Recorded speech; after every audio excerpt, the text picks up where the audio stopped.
The first is Proposal 1, which is tied to Public Act 520 that declared wolves a game species back in 2012. A yes vote would uphold the legislature's decision to add wolves to the list of game species in Michigan, and a no vote would repeal the legislation and remove wolves from the list of game species.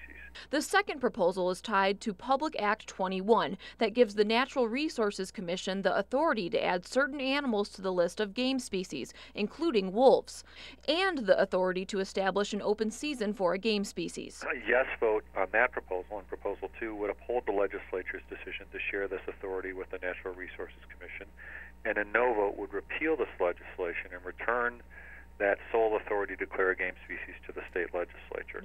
A coalition called Keep Michigan Wolves Protected is hoping voters say no to both proposals. It is absolutely essential to vote down both Proposal 1 and Proposal 2 to restore protection to our state's wolves and to restore our right to vote on these issues. Some lawmakers who voted for wolf hunting feel differently.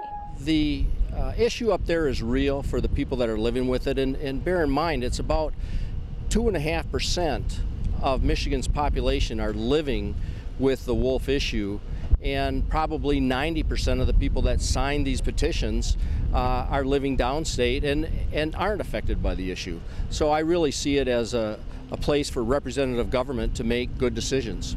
But even if voters do say no and overturn these laws, Michigan wolf hunting could still resume next year because of a citizen initiative that was already passed by legislature in August and is very similar to Proposal 2. In other words, it gives the authority to name game species to the Natural Resources Commission, and actually puts fishing under the authority of the Natural Resources Commission, which it hasn't been in the past, and includes a $1 million appropriation for management of invasive species such as Asian carp. We believe that the language of that initiative legislation is unconstitutional, and we do plan to sue to overturn it in court. Which is why your vote matters, because if Keep Michigan Wolves Protected were to win the lawsuit and Public Acts 520 and 21 are overturned, it could lead to the end of wolf hunting in Michigan.